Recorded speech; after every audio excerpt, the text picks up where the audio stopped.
2. Good evening, everyone, and welcome to Vivid Voices podcast, where tonight we are on the episode of Echoes of Experience. We are in season 3, and we're going into episode 3, where we're going to be learning from traveling, lessons from traveling. And tonight it is indeed my pleasure to introduce my fellow friends and my fellow podcasters in Vivid Voices who will be joining with me to have this conversation on stories that they can share with us that talk about the human spirit and the joy of connection, either with themselves or with fellow travelers or even with the locals.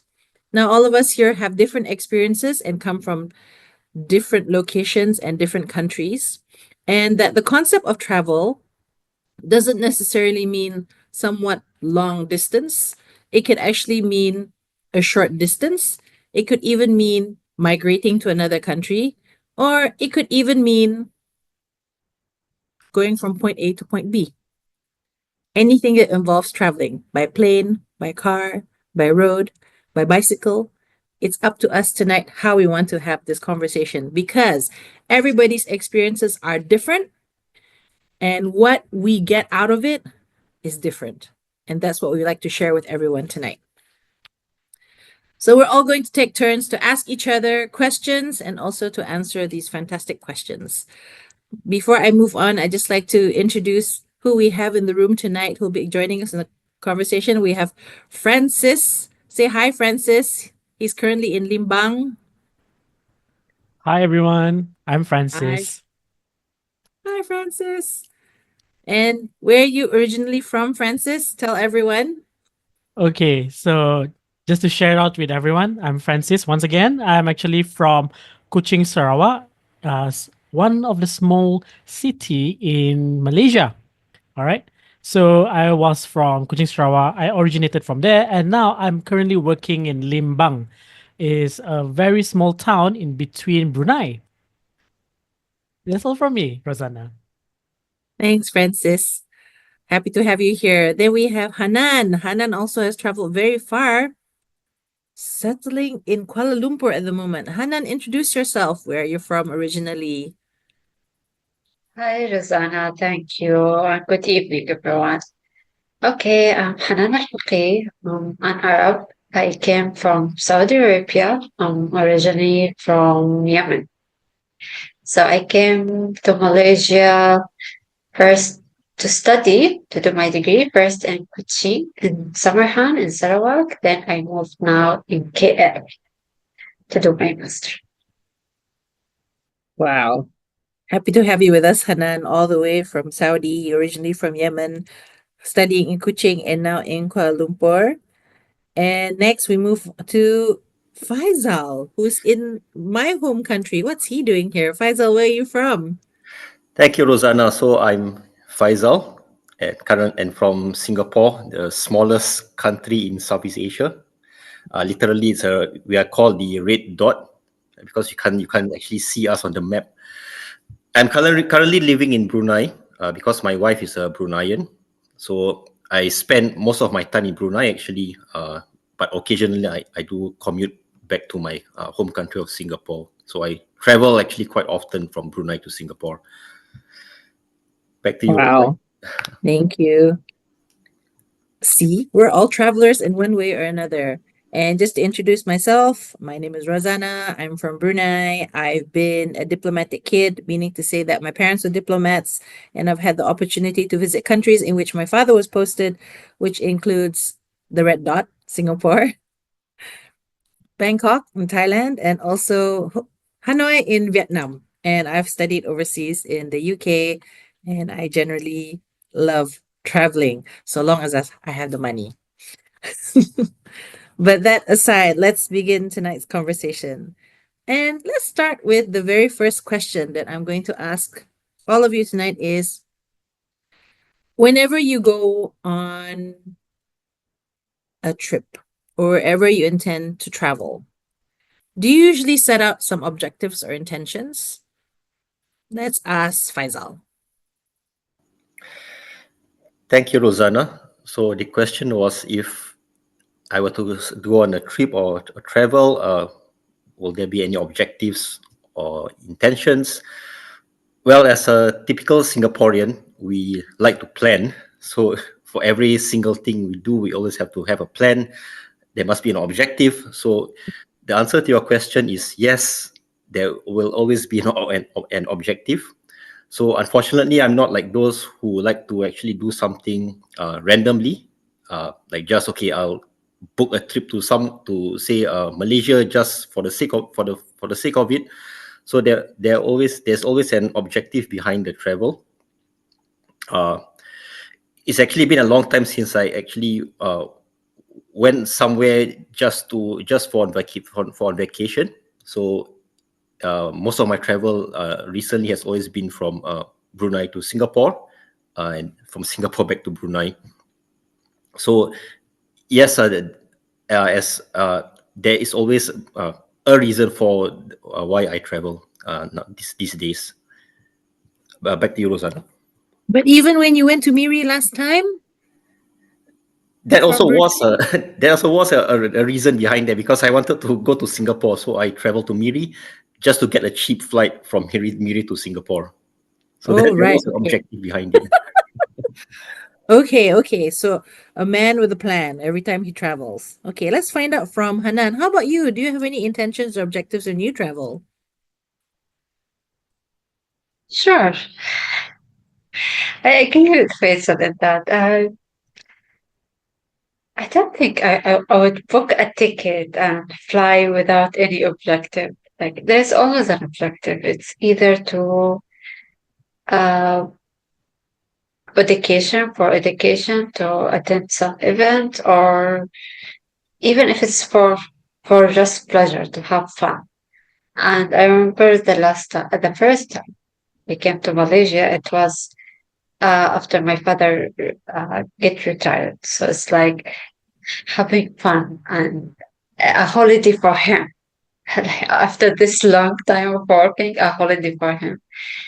Yes, I always have objective and intention of my traveling, but let's have like some days during this time when we are in the new country to just walk randomly in the street. I'm someone who likes to walk in the street without any objective, without any direction where I'm going. I enjoy just to look everywhere, to the building, and to enjoy grabbing food, random food, talking with people who I don't know. So mainly, yes, there is objective, but it's okay to have random activity during our trip. Back Ah, to you, Rizal. I like random activities too. I used to be quite a planner, but after I married my husband, I've become more laid back. It's very interesting. How about you, Francis? I know you like to travel for various reasons. I know you haven't traveled a lot recently because COVID and work, but usually when you travel, what do you like to do and what objectives do you normally aim to achieve? Thanks for the question, Rosanna. For my case, the objective that I would like to achieve when I go for traveling would be to try out different cuisines, different people's type of food. And actually, when I introduced myself where I'm originating from, I'm from Kuching and now I'm in Limbang. It actually gave me a lot of opportunity to travel around. One of it is that I actually never stepped into Brunei up until recently when I moved to Limbang here. So I'm actually taking it as an opportunity to travel. And when I first stepped into Limbang, my first objective was to get to know the people here so that I could ease myself, understanding the culture here. What's the difference between, people living in a small town and I myself, a city boy from a very, not really that big of a city, but moderately big, and getting to know the people. And when I said my objective is to understand other people's cuisine, one of it would be nasi katok that I've learned to understand the specialty of it. And I just got to know that nasi katok is actually from Brunei and it's actually quite good. Yeah, I just knew it about it. And if I did not take that step to travel out of my hometown, move to a city or a town that is very, very different than mine, I would not learn about other people's culture, other people's cuisine, because I really love to eat. And as if you can see me in my physical state right now, face to face, you can see I'm actually quite chubby. Previously, I was a bit slimmer, but because of the food, because of traveling, and that's how I get that's how I get myself right now.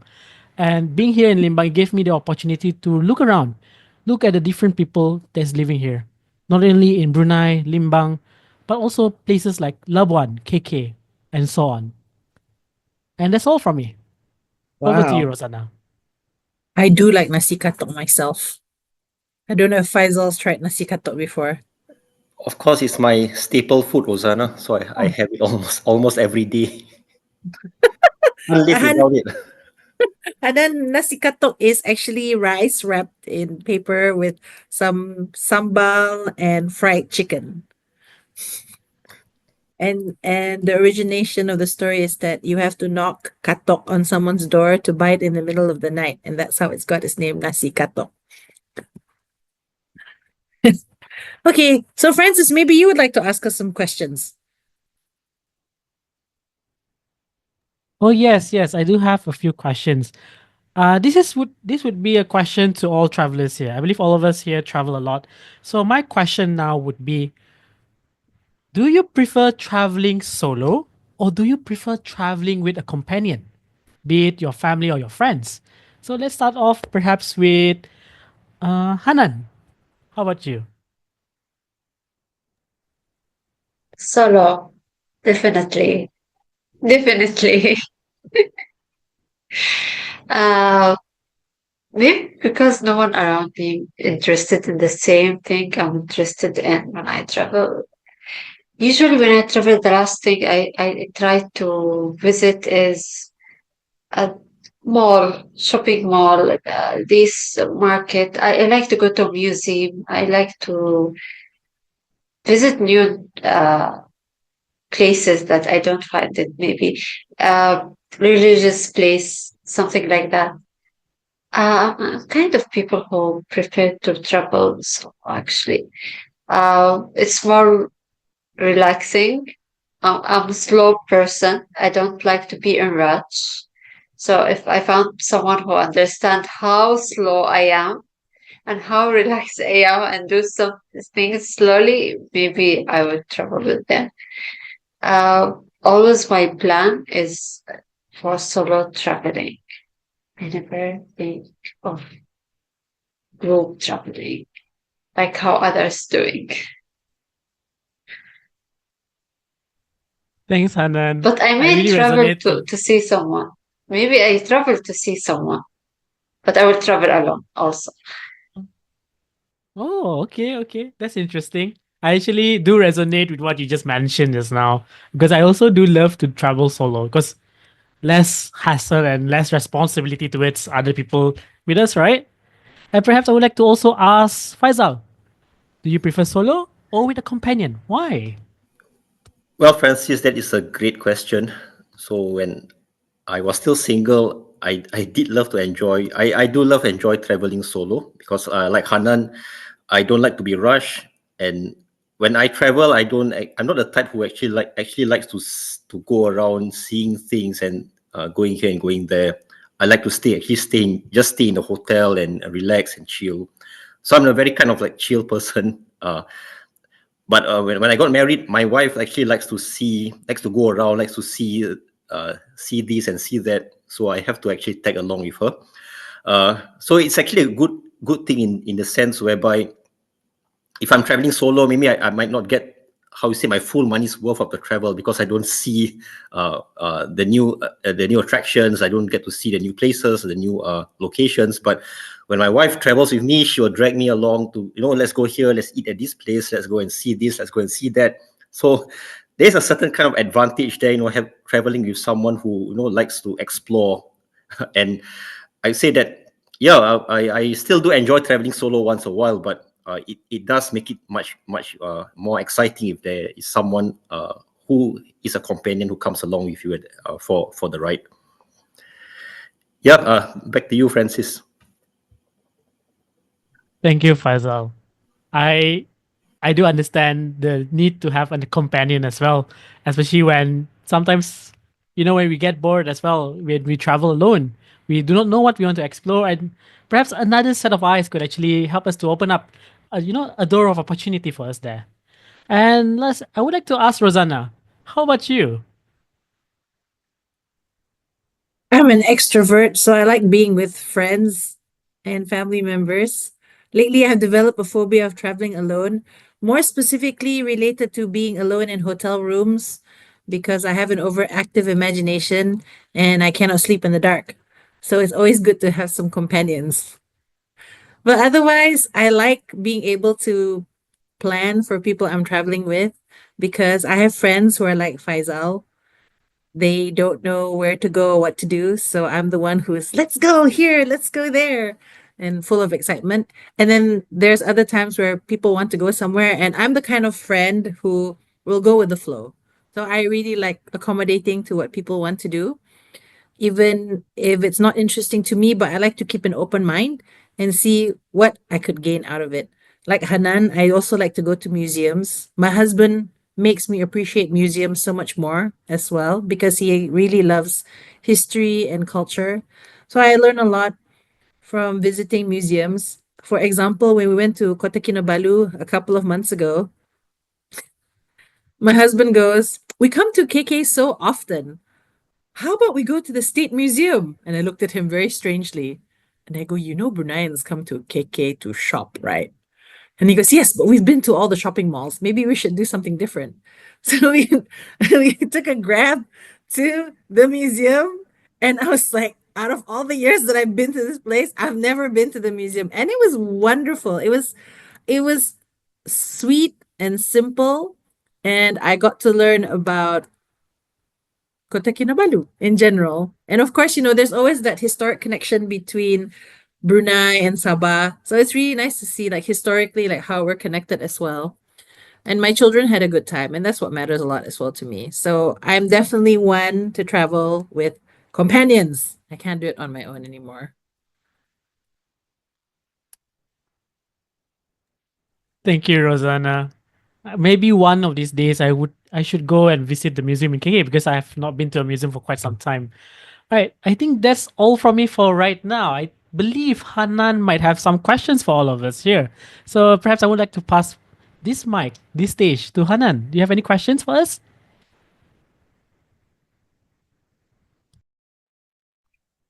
All right. Thank you, Francis. Question. Okay. To all the travelers. So, do you think we need to spend lots of money when we travel? Or do we still can have fun and enjoy the country within budget? Because right now we see these titles on YouTube and social media, travel with budget, and some channels that famous on giving you tips on traveling within budget. The same way, some people also believe they need to earn lots of money before they plan uh, their first trip, maybe. So, what do you think? May I start with Trances? Trancy? Your name's still hard for me. Trancy.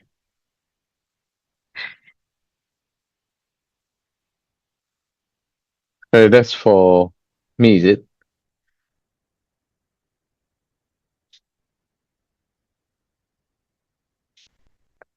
Oh, me, Hanan. Sorry. Okay, wait. I'll time myself. Yeah, I've been thinking. Um, the if we, I have this idea whereby if we save up too much before we go travel, I have kind of a calculative mindset. For example, if it's going to cost a lot, it will depend on how long I need to save for that trip.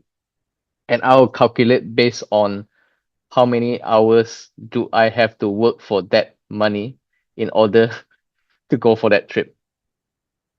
So in simple sense, I think yes, uh, it depends on which area in the world you are traveling to, especially to the States, Northern America or Europe.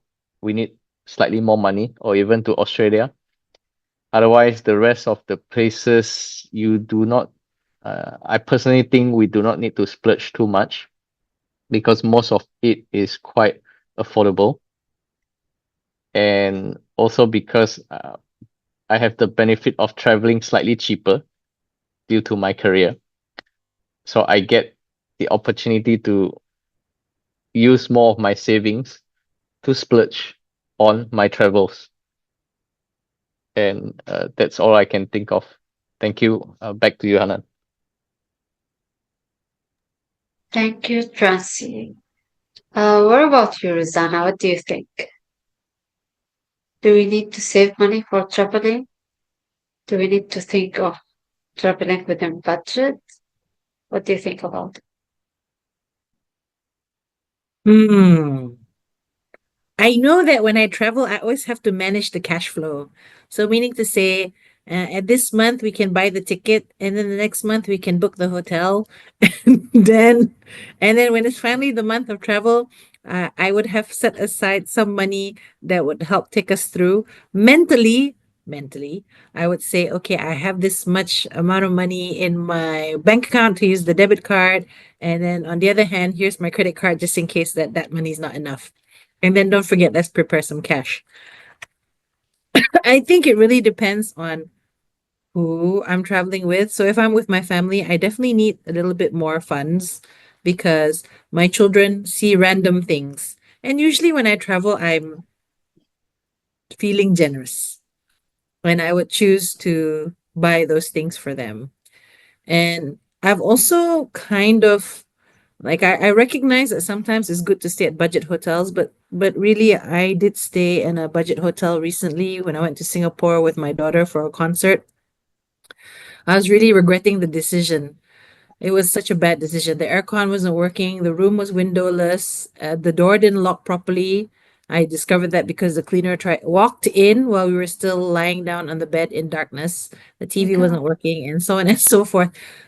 So I thought, no, but no, I will not compromise and stay in a budget hotel, but I will not also stay in an overly luxurious hotel. Just one that will give us a lot of comfort and peace of mind. Security is super important. So I don't really save a lot of money because I travel quite frequently in a year, including like really short trips across the border. But if I'm going on a very big trip, like for example, the United States, Terrence is right. I would need to save a lot more money because the United States, if you go eat out all the time, they ask you for tips. And if you don't tip them, they say like, are you not satisfied with my service? But actually I am, but it's just that tipping is not within my culture. So I need to make sure that I have allocated enough money for that. So it really depends who I'm with and where I'm going to in terms of how I save money or not save money for it. All right, thank you, Rosanna. So, one more question, Francis? That's a very good question, Hanan. And I do resonate together with Terence. Sometimes I do travel. Actually, I do travel a lot, but mostly for work trip. And that's when I actually use that opportunity to travel around and lengthen my stay at that place. So if you are asking me, do I spend a lot for travel? I would say it depends. If it's traveling within the timeline of me going for a work trip, yeah, I do spend actually quite less. Less in terms of I just only spend money on food and perhaps another night or two in a very comfy hotel. But that's it. Because my goal in traveling would actually be the food. And that's where I do put out most money in there. And I can see Rosanna is laughing at me. Yes, I do love to eat. And also, perhaps if I do go overseas, I would actually splurge a lot in terms of accommodation. because like what Rosanna has just mentioned, security is number one, especially when you are staying in a place that you are not familiar with, or perhaps you read somewhere in a review that mentioned that this street is very dangerous, and you have to spend some money to actually afford a place that's very comfortable yet safe. So that's where I would actually put my money in it. But if you are also talking about how other parts of traveling that could affect my spending, one of it would be perhaps the air tickets. And perhaps I would like to share as well a tip to everyone here. If you have not used the app Skyscanner, you should use it as well when you want to go traveling, because that app do save you a lot of money when you want to buy air tickets. Skyscanner. And this is not a paid advertisement. All right, that's all from me, Hanan. Thank you very much. Thank you, Francis. Maybe I need to try your tips. I never tried any app for buying ticket or booking a hotel. These type of apps for which give us an offer and discount. I don't know why I don't feel comfortable with them. So usually I get the higher price. So Faisal, last question for you. Sure, thank you, Hanan. So the question was, do you need a lot of money to travel, or can you just make do with just a little bit of money? Well, my opinion is that if if you, it depends where you are traveling to. So I fully agree with Terence and Rosanna, whereby where you travel to determines how much you actually spend. So when I travel to New Zealand, eating out is very expensive. So you can spend like 15 New Zealand dollars on a meal. The same meal which you will have spend like $5 in Brunei. So it's really a matter of where you travel to, and that determines how much you spend. When I was when I was not married, so I used to travel solo, and when I travel solo, I always try to be the most budget traveler. So I'll stay at the cheapest motels. I'll try to eat the cheapest food, try to get the cheapest flights, even if it means that I would have to fly longer, transit more instead of flying direct. But when I got married, of course, I have to indulge the wife a bit. So learn to appreciate the finer things in life, spend a bit more, but get a bit more value out of the travel. So I think it's really a matter of where you travel to and who you're traveling with. So that determines how much you spend for the travel. Back to you, Hanan. Thank you, Faiza. So the lesson I learned now from most of you, especially Rosanna and Faisal, I need to travel a lot before I get married, so I spent less money. That's my tips Exactly. now. Okay, thank you all. So now I would pass the mic back to Rosanna I think I'd like to or invite Faisal. Faisal. Yeah, Okay, Faisal. Sure, thank you, Hanan. So, fellow travelers, this is my question. It is about languages, and I understand that many of you have traveled to many countries. So, most of the countries are probably English-speaking countries, or they are the countries where you can understand the language. In the event if you travel to a particular country where you do not understand or speak the language, how would you actually communicate to the people of that country? So for a start, I would like to ask Hanan that question. How would you actually interact with people in a country where you don't speak the language or you're not familiar with the culture? I had this experience first when I went to Perlis here in Malaysia. Perlis is a small town and mostly people don't know English. If you went to a restaurant, there is one person who knows English and they will put this person to you to serve you only. Um, I was lucky that my brother friends were there. One of my brothers came and study in Paris in 2003. So his brother was like a tour guide for us, and definitely he knows Bahasa Malayu. So he was translating. Um, and the second time I experienced this difference was in a camp. I have a camp in Sarawak within our university, and we were students from different places. So UNIMAS, international and local, who are Malaysian, also, of course. We have Indonesian, from Thailand, Thai student, Laos, yeah, these countries. And some of them don't know English that much, especially from Laos and Indonesia. And I remember one of the girls who doesn't know even single word in English. She just speak Malayo or Hasa. I don't know if Indonesian is similar to Malay, but Malaysian can communicate with her actually. Uh, but she was a joyful girl, very sweet, and she could connect with everyone. And I still in touch with her until now. Although both of us use Google Translator to communicate.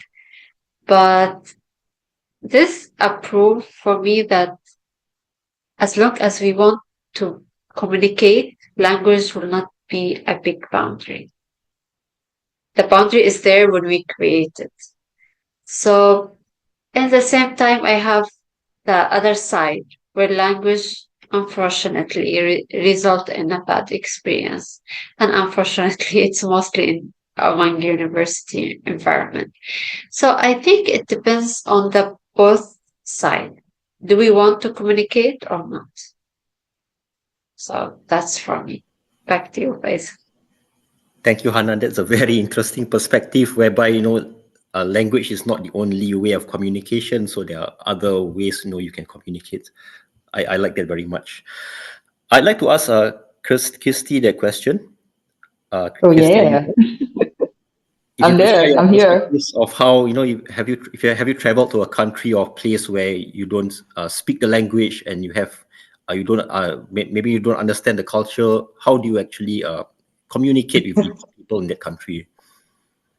This is one of the things that I was thinking of because when I go to Amsterdam, everything is in Dutch.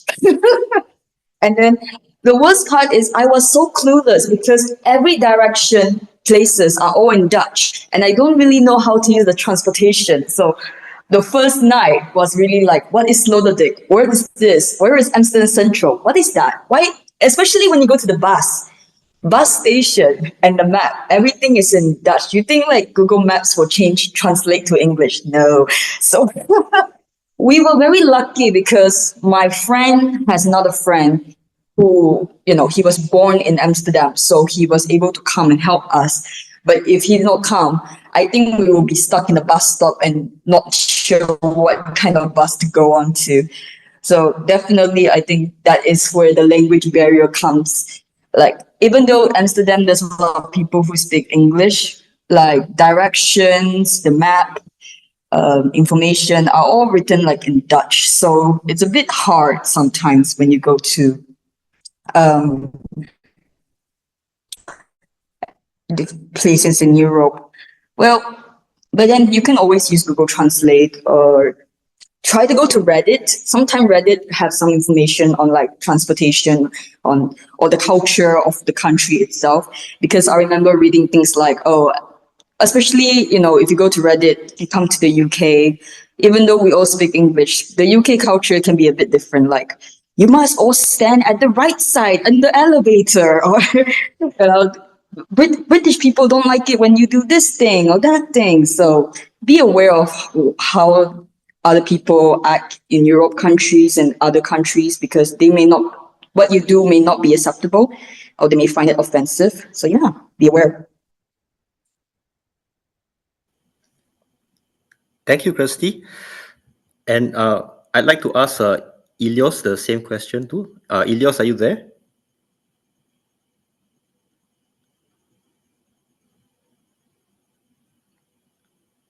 Okay, I'll move on to maybe Francis. What's your perspectives on traveling to a country where you don't understand the language or the culture is new to you? How do you actually interact with the people in the country? That's a very good question. this reminded me of my vague memory of traveling to Indonesia.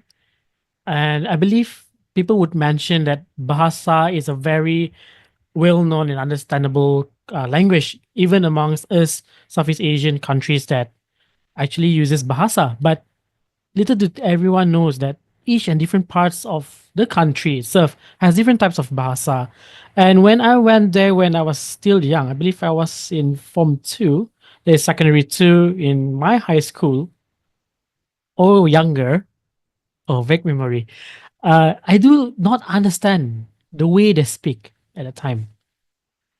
I do not understand the meaning of certain words, and I do not understand what do other people, how do other people communicate with one another.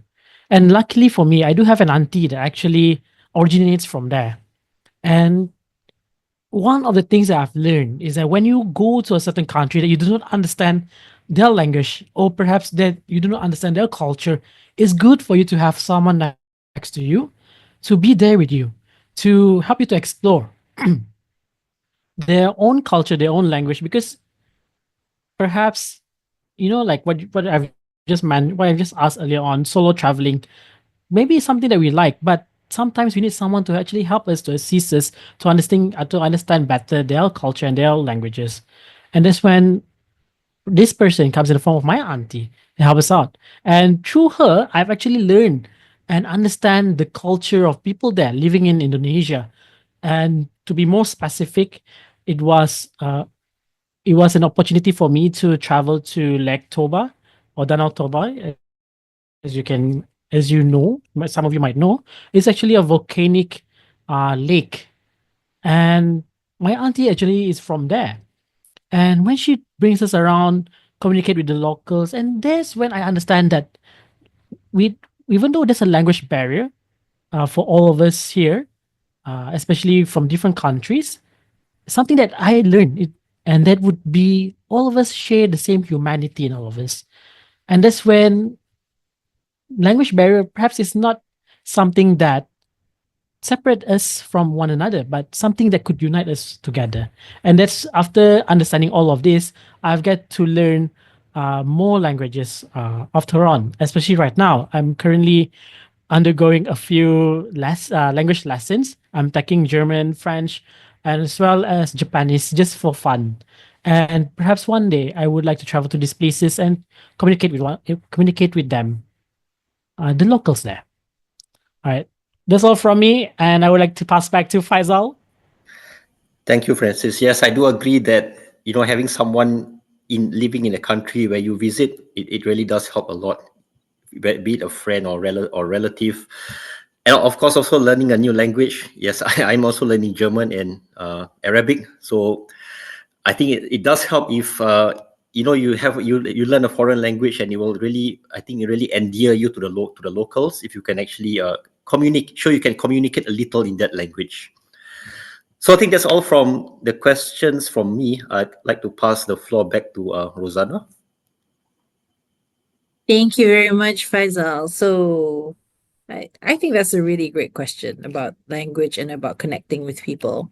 So let's take that a little bit deeper, right? And let's ask this question to all fellow travelers. What's the one thing that you learned about yourself, either from your solo travel or from traveling with people? What's the one thing you learned about yourself, either solo traveling or traveling with other people? And let's start with Faisal on this one. That is an excellent question, Rosanna. So one thing I've learned traveling either solo or with people about myself, I would have to say that if I travel with people, I learned that I am someone who is very patient, because of course you travel with people, everybody has their own agenda. Someone wants to go here, someone wants to go there, someone wants to do this, and someone wants to do that. So I think it takes a lot of patience to be able to accommodate everyone. When I was younger, I used to travel with my family. So my parents and my brothers, we would go on trips. So I remember the earliest trip we have was the earliest trip we had as a family was to Jakarta in Indonesia. So we traveled there as a family. It was a very great experience. So I think from a very young age, I learned that traveling really opens your perspectives to other cultures, to other ways of life, and I feel that it actually makes me someone who is more open-minded. So by actually traveling with by traveling together with other people, going to other places, I think it gives me a lot of good perspectives of the lives in a life of people in other countries. So that's my opinion on this question. Back to you, Rosanna. Yeah, Faisal, I always thought you were a very patient person. Forced patience. Yeah. Oh, it's not very obvious. Yeah, your family are very lucky to have you for being very patient with them. And I resonate actually because I'm also generally quite patient with people I travel with. How about you, Francis? What's the one thing you learned about yourself, traveling solo or with other people?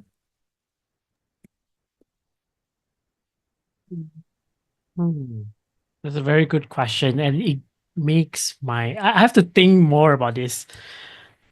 But one thing that I've learned through traveling, either for you to travel from point A to point B, like what you just mentioned, or just going out for a grocery grocery travel, or perhaps to travel overseas, either solo or with a companion. It actually helps me to see that I'm a person that is willing to change. Why do I say this?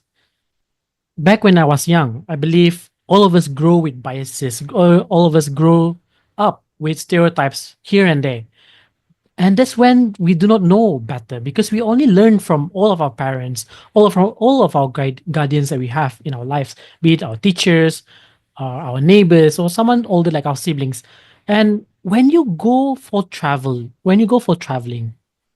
and when you get to see the reality out there, other people's culture, or perhaps just to see how does a community looks like outside, and that's when it breaks you apart, that person in you, where you grow up discarding all those stereotypes, all those biases away from yourself, and then you get to know and learn what does it mean to have some other people around you living with you.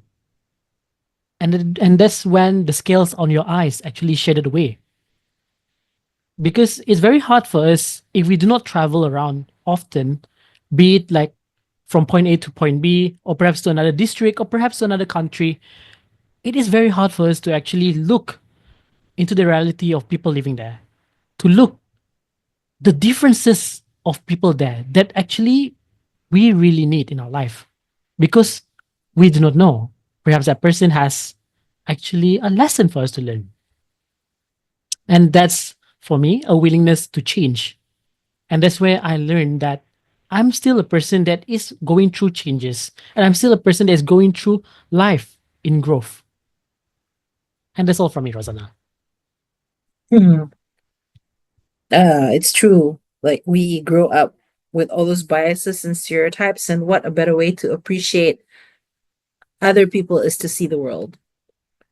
Even no matter how near or how far this world is, but gaining a different perspective always helps one to open their eyes. Thank you for sharing, Francis. Christy, how about you? What's the one thing you learned about yourself, traveling solo or with other people? I think in traveling in general, can you hear me? Yes.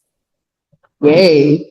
So traveling in general made me appreciate my parents more because I never knew how traveling is so stressful. The first time I traveled to London and from London fly to Amsterdam, that was the most stressful travel trip I ever made because I realized how difficult, it's not difficult to buy a ticket, it's not difficult to book a hotel, but there is so much planning. And I never do such a thing before. So when I had to do it for the first time, it was a bit chaotic. I was like calling my dad, be like, "Oh, is this okay? Am I not being cheated by my money?" And then another thing is that, your parents usually is the one who wake you up before you go to travel so that you don't miss the airplane or miss the bus or is the one who budget everything. But when you're traveling by yourself, or when you grow up and you go to another country and do everything by yourself, now you realize if you miss the bus, it's on you. So after that one very horrendous experience, the next time I traveled to Amsterdam, it was like, okay, we cannot repeat our mistake again. We have to go to the airport 2 hours early so that we don't miss the airplane. So back then, we used to laugh at our grandparents saying that why did they go to the airport so early? Now I know.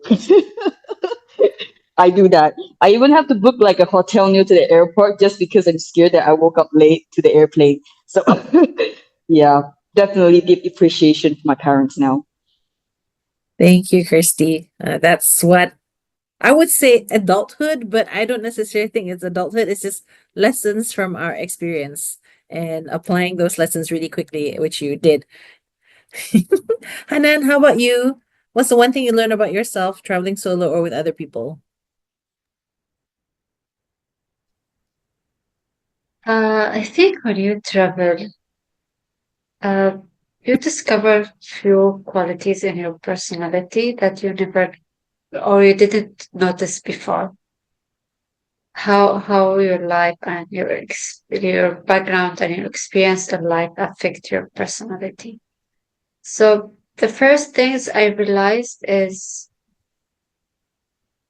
I didn't have this culture shock as some people uh, get it.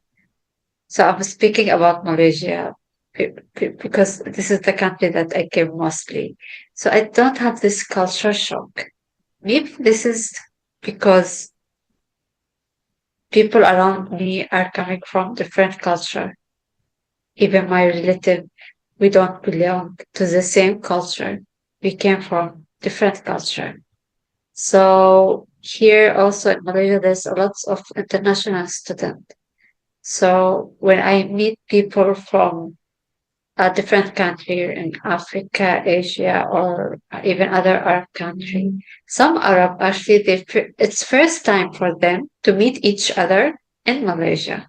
Like Egyptian never met a Syrian person, or they have the Syrian person have never met someone from Morocco. But because I was in diverse country in Saudi Arabia, so I met all these nationalities and cultures. So this give me a sort of like comfort, like I'm not like other people discovering, uh, not discovering, I would say surprised about how the world is different from us. It's normal for me. So I like this quality in myself. And I appreciate that I have this life experience. Maybe the challenging thing that I face in my personality when I travel abroad is how to deal with the bias toward me. Like we always talking about the bias that we have towards others. But when you have the bias toward yourself, you start like thinking of changing your personality, the way you wear clothes. At the beginning, when I came to Malaysia, it wasn't easy for me to take off the abaya. I was staying in my cultural clothes.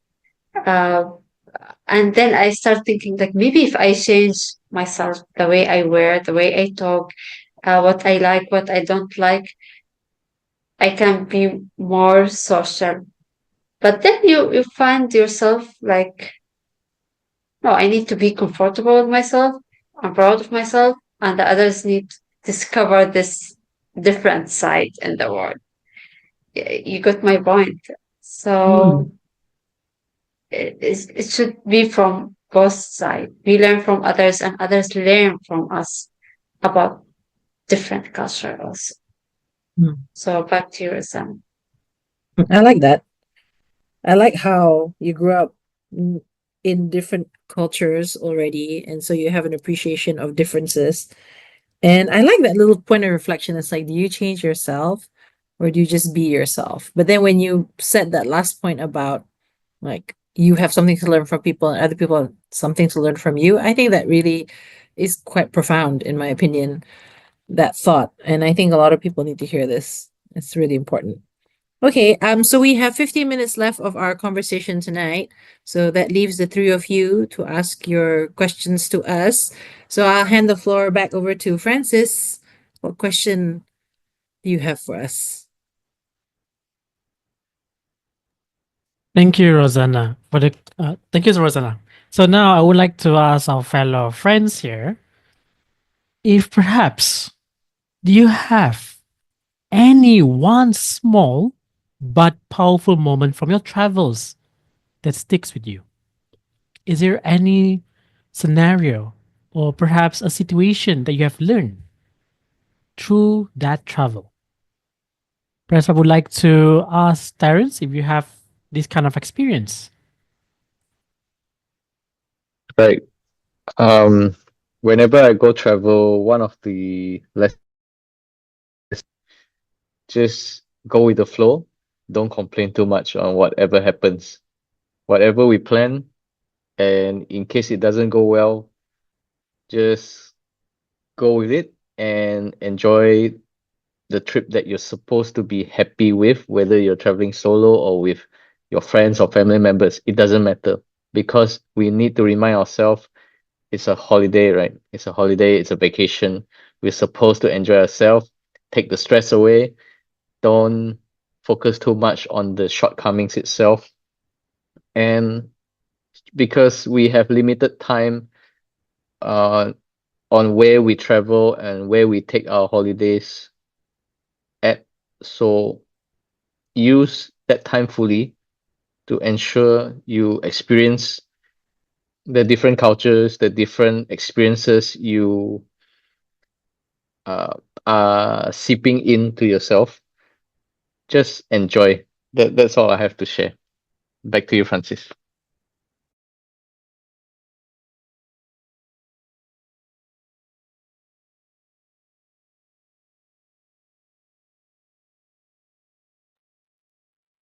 Hey, Francis is frozen. Oh, Francis. Hello, I'm back. Enjoying the I'm moment. sorry, guys. All right, so Terence, you mentioned go with the flow. That's what I've actually listened to you when suddenly my screen froze. But thank you. I've understood the gist of it. The go with the flow. Don't think about it. Just go with the flow. All right. Thank you, Terence, for that. And perhaps you could ask Rosanna if you have any one small but significant moment during your travels that still sticks with you. So I used to go to the States to attend a course. I was part of this mentoring program. And one particular year, our friend who usually drives the car was unable to drive because she had given birth. So I put my hand up and I said to my best friend, let me drive this time. So we were in San Francisco. We went to pick up the car, and I've never driven a car on the other side of the road, and that was pretty nerve-wracking, but I swallowed it and I just managed to drive from the car rental place to the hotel. Then picked up our luggage, tossed it in, and where we were going on Highway 1 along the coastal highway to on our way to a destination called Mendocino, which is by the coast, absolutely beautiful. You can see whales, seals, otters, you name it, cold wind, fantastic crab. So on this Highway 1, it's pure coastal. So not only was I driving on the other side of the road, but this coastal highway, it's like at one point you're traveling, you're kind of like going over this bridge, but there's nothing on the left and on the right of you, but just ocean. So that freaked me out a big time. And I think we had to stop at some point, and I think I might have been hyperventilating or panicking. And my friend said to me, Rosanna, you know, right? I put my absolute trust in you in getting us safely to our destination. I wouldn't have agreed to all this if I didn't trust you. I trusted you because I believe that you're capable in getting us there safely. Now, because I trust you, that you're capable, you need to believe that in yourself. And the moment she said that, I thought, oh, wow, I have a big responsibility, not only for my dearest best friend here, but also for myself. Is that if I don't pick myself up from this decision that I made, who is going to get us to Mendocino? There's no one else is going to drive us there. So that was like a really powerful moment for me because I found belief in myself from driving on the other side of the road to a scary coastal highway, and we made it to Mendocino and back to San Francisco. And I drove. Wow, Rosanna, that was actually quite. You actually got me there when you first stated that your friend actually gone through childbirth in the car, and I was like, oh, okay. I was really quite taken aback by that. But when you tell us the story of you going through it, finding the courage through your friends, I truly understand that you are a really good friend to them as well. And now I would like to ask the same question perhaps to Faisal. Would you have any small but significant moment during your travels that still sticks with you? Thank you, Francis. Well, this happened to me a couple of years ago when I was studying in New Zealand. So in New Zealand, I met my very first Bruneian friend, who I'm still very close with. So there was one time we were actually invited to visit a farm in the town where we were living in. So we were living in this town called Napier, New Zealand. So Napier is a town on the eastern coast of New Zealand. And we just got to know a Malaysian friend who actually works on a farm in one of the outskirts of Napier. So it was a Saturday when I asked my friend, his name is Faza. So we decided to visit our friend's farm. And because I just moved to New Zealand, so I did not have a car, so we decided to take my friend Faza's car and drive up to the farm. So the plan was for Faza to pick me up in the morning at 10 a.m. So when he picked me up, I got into his car. I saw the fuel gauge was just at half. It was just half the fuel gauge. So I was thinking that, okay, why didn't you fill up the tank first? Because we are going to drive very far out to the countryside. Then they said, yeah. He said, yeah, it's fine. That'll be enough. So we drove, and the trip took about close to an hour and a half, because it was around 25 kilometers. So we made it to the farm, and we spent the whole day there. And after that, after we finished the visit, we had to drive back. So by that time, it was already very late in the evening. And when you drive along the countryside roads, it's completely deserted. So it's all farm roads. It's rolling hills, and there's nothing at all. You drive. It's completely. You don't see anything along the roads. So we drove back from the farm back to the city, and along the way, we were just halfway through, the light on the car fuel gauge started blinking. So I started to get worried, and I said that you see so far in front, and it's already getting dark, and there's not a single house inside. So I was already saying to my friend Fazad, okay, well, hopefully the fuel will last and we can make it back to the city. And the fuel light kept on blinking and blinking. So if in my heart I felt that if the car actually stops, what will happen? We'll have to get out and push the car. But everywhere is so dark, so we just have to conserve our fuel. Every time when the car goes up the slope and it goes down, so we let the car just roll. You don't step on the accelerator. Try to conserve the fuel. So at every single step of that journey, I felt that the car is just going to come to a stop. When the car comes to a stop, that's it. We'll just have to push the car all the way back in the dark. But thankfully, we just drove slowly, and finally we saw light at the end of the tunnel, and we reached the city. So immediately we headed to the petrol station, and we just fill up the tank. So that was actually a very interesting experience of my one of the most significant moments in my traveling, where we almost got stranded there. Just because we were just overconfident. We felt that there will be enough fuel in the tank to get us through. So back to you, Francis. Thank you, Faisal. Wow, I would like to say that you're a very courageous person, because if I were you, I would actually get very panicky. And actually, I do experience that moment one time. My car stops in the middle of the road without fuel. Hmm. Very bad experience. All right, perhaps now I would like to ask Hanan my question. Would you have one single but significant moment during your travels that you would like to share with us?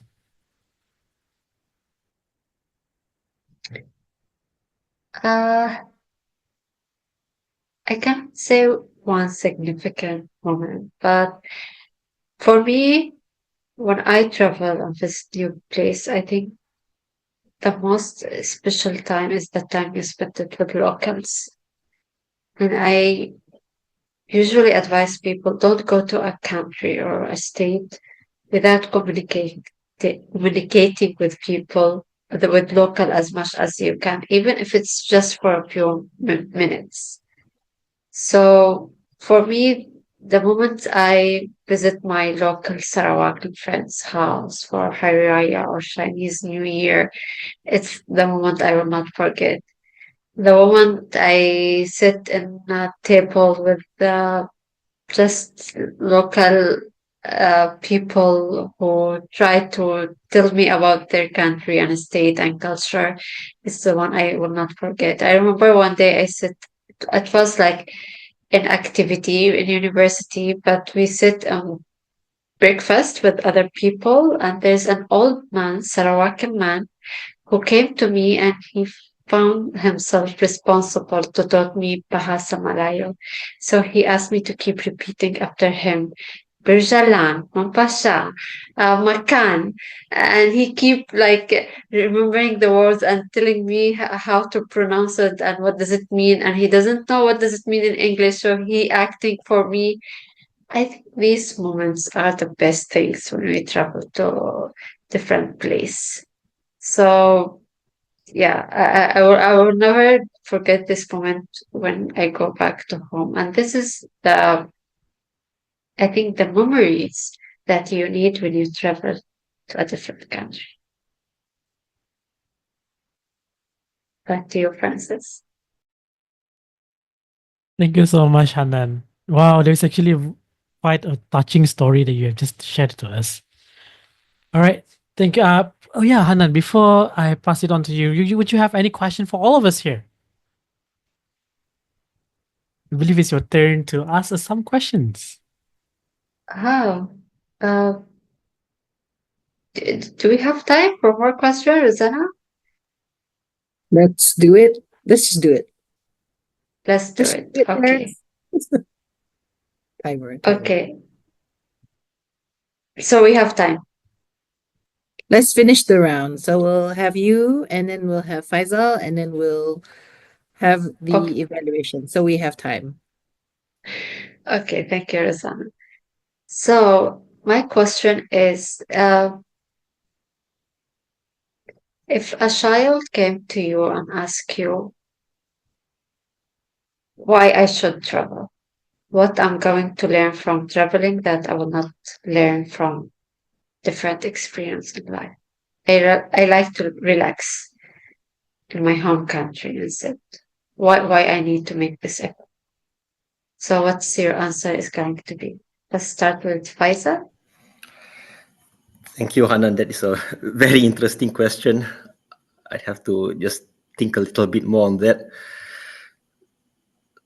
So I think, yes, if a child would come up to me, or rather, I would say, if I were to be able to go back in time and speak to my younger self and tell, my younger self on why should you travel, I think my answer would be, you would learn so much more from traveling as compared to what you learn in the classroom. So there are things that you can only learn by traveling, by experiencing, by actually feeling what it's like to be in a different place, in a different environment, uh, talking and interacting with different people, trying different food.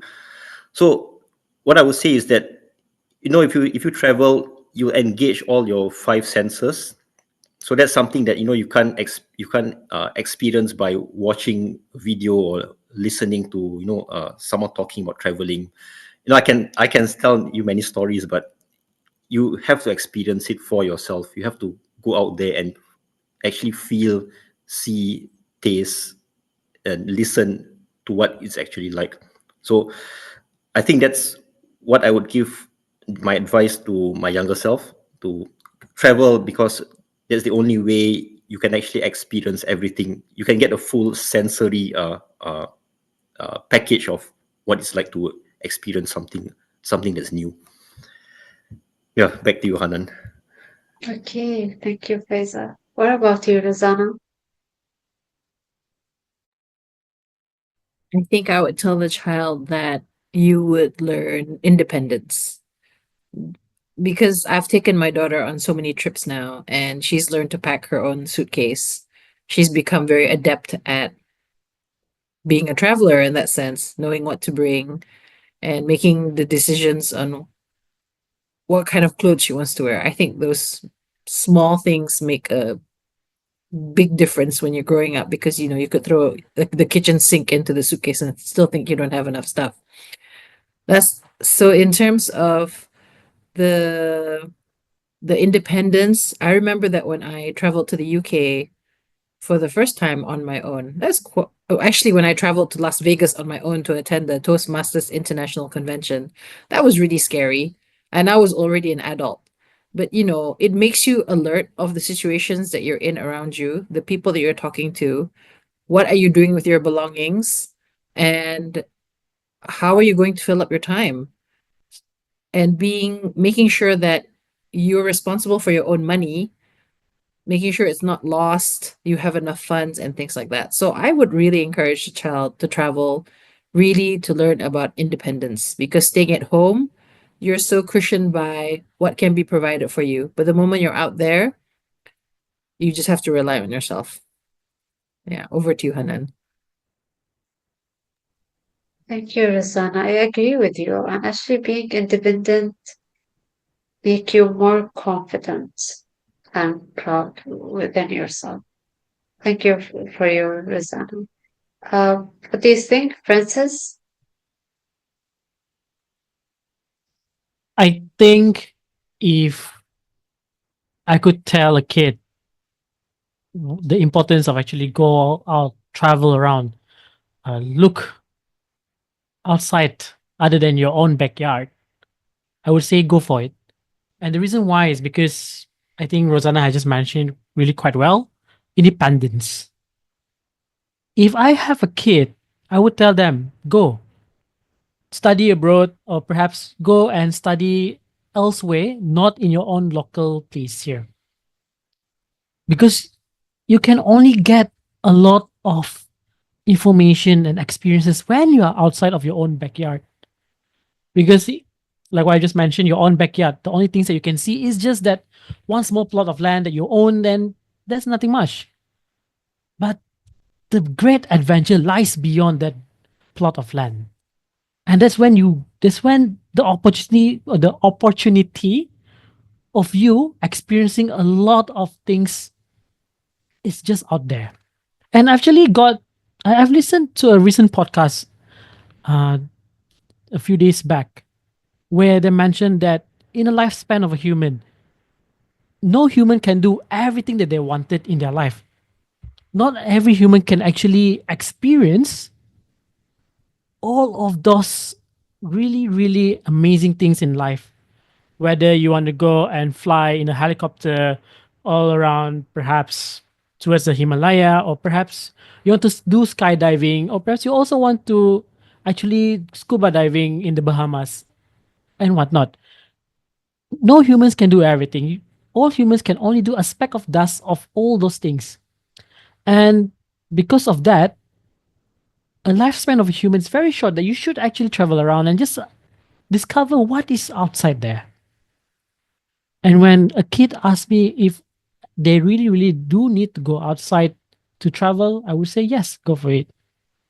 Because life is short and life is amazing out there and beautiful. That I would say to them. That's all from me.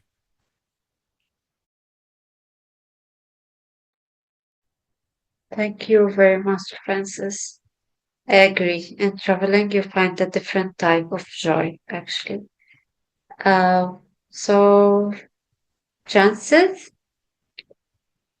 what do you think about it if a child give you this question?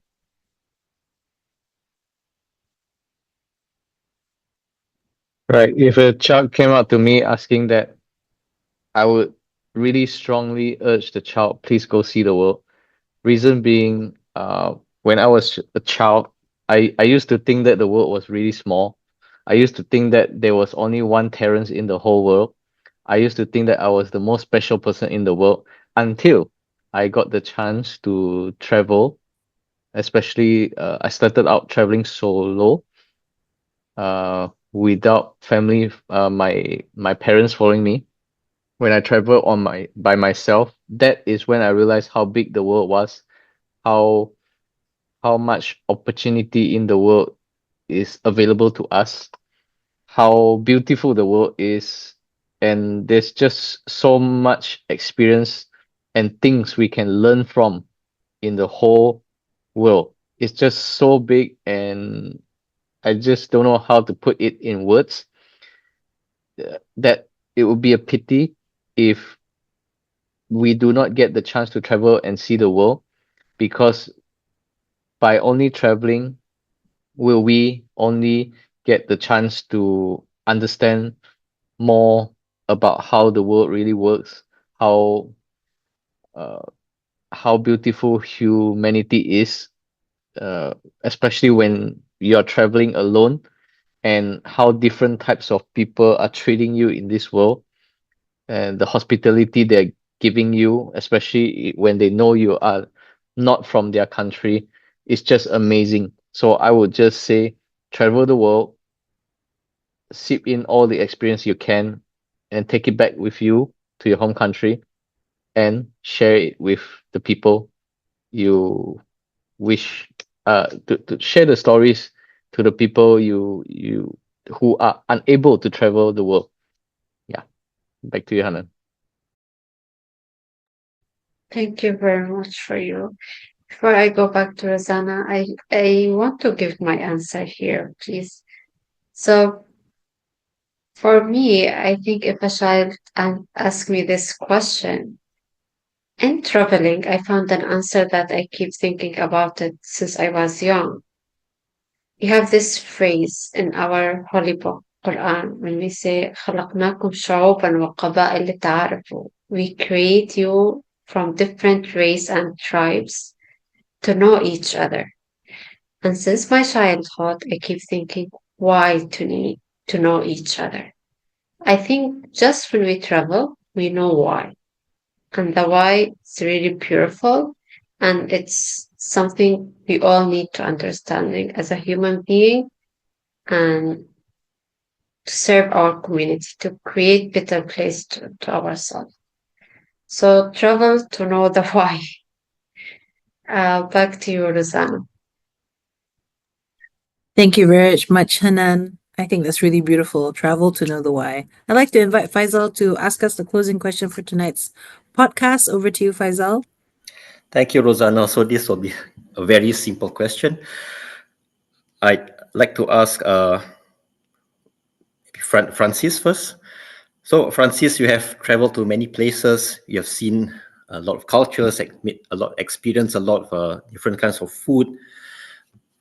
My question is that, in addition to all the places you have traveled and all the countries you have seen, which is the one country that you have not been to yet and which you would really like to see or visit, and why? That's a very, very good answer, Faisal. And the number one place that I would like to go is actually Greece. And because the reason why is because of my nerdiness in mythology and how I actually love history. And because also I do have a child's dream in which I do want to be an archaeologist one day. Last time, when I was a kid, I do love things about history. I do like to watch, those historical uh, movies and all those documentaries as well. And that actually plants a seed in knowing and understanding how the ancient world works. And that's why I choose Greece to be my next top destination for my travel in the future. Because what's the best way to know about human civilization other than to know back our ancient civilization? And that's one thing that I would like to explore one day. And perhaps if other than Greece, the nearest place that I would like to go is actually Thailand and Philippines, because we do have family members there. Then why not we just go to somewhere that is very familiar to us? Then get to understand them, their culture, their food, definitely. And that's all from me. Thank you, Francis. Greece is definitely on my to visit places as well. So, Rosanna, which is the one country you have not visited and which you would really like to visit? My husband and I have agreed that we both would like to visit Switzerland, primarily for the views, I think. Actually, I have not researched a lot about New Switzerland, but I know it's a very beautiful country and that there's a lot of things to see. I also think we are quite attuned to nature. And I know that Switzerland, if you travel during the right time, there's the lakes and the mountainous views that we could appreciate.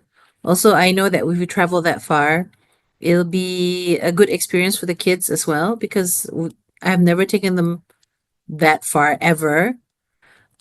So that would be interesting to see how they handle a long haul flight.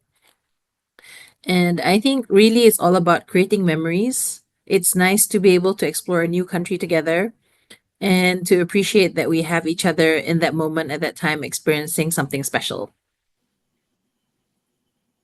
Yeah. That's for me, Faisal. Thank you, Rosanna. And Hanan, I'd like to ask which is the one country which you would like to visit, which you have never visited before?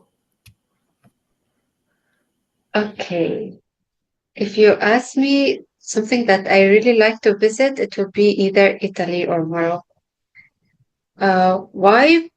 I like how these countries design, mm, especially some specific cities. I'm very attracted to building and architecture. I like to walk in the street and just look around and enjoy the design of the city. But if you ask me where you want to go and travel right now, I want to travel to a country where one of my siblings live in. Actually, they changed my dream. Now my bucket list is based on them. So I wish if I can go to China and see my brother, because China is very close. Like Canada is so far. Like I will not go to Canada, but China is quite close. So this is the one that I really want to visit, but it's just to see my brother. That's it.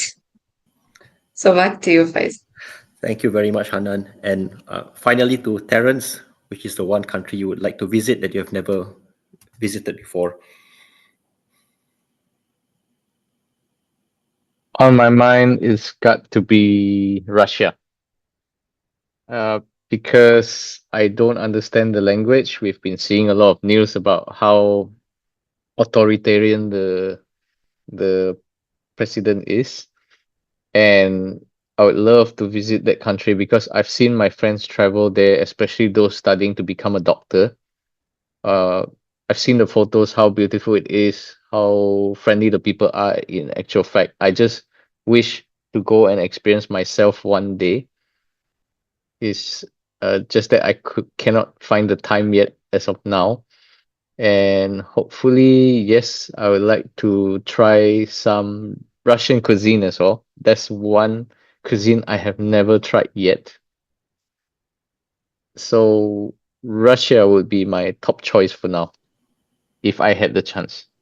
Thanks, Faisal. Oh, Rosanna, thank you very much, Terence. So Rosanna's asking me the question. I will also answer that question. What's the one country which I would really like to visit? That would have to be Egypt, because I have made some friends online from who are living in Cairo, and I'd very much like to visit Egypt. And also because my father-in-law was also the ambassador to, he was formerly the ambassador to Egypt. So my in-laws have always they have lived in Egypt for 2 years, and what I know about Egypt is that it's a very beautiful place. It's the only, I think, one of the only Middle Eastern countries which I have a very popular destination which I have not been to yet. So I'm really looking forward to actually being able to visit Egypt. And I suppose that having an objective to travel to one country is very important. If you have friends or people living in that country, I think making a trip there makes it all the much more meaningful. Yep. So that's from me.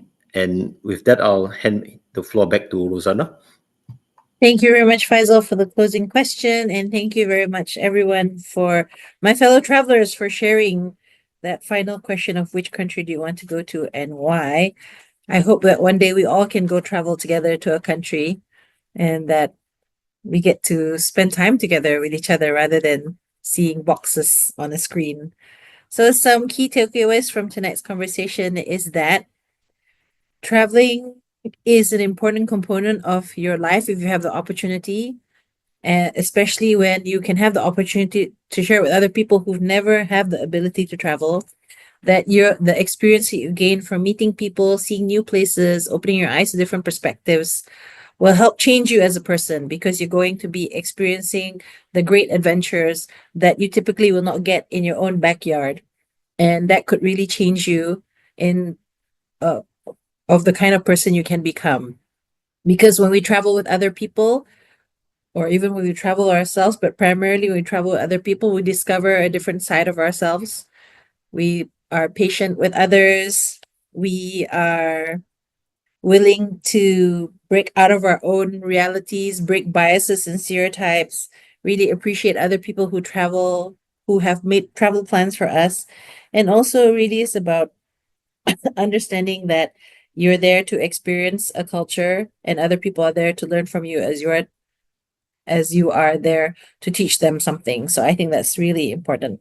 And really, when it comes down to communication, the biggest thing I think is like, do you want to communicate in the first place?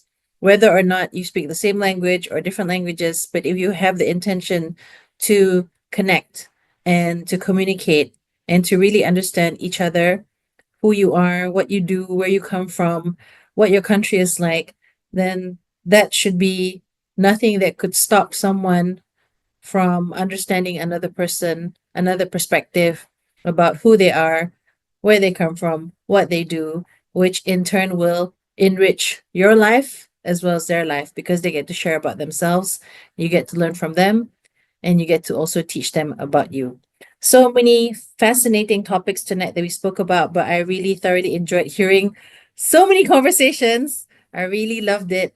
And I want to thank each and every one of you for your contributions to tonight's podcast. Thank you, everyone.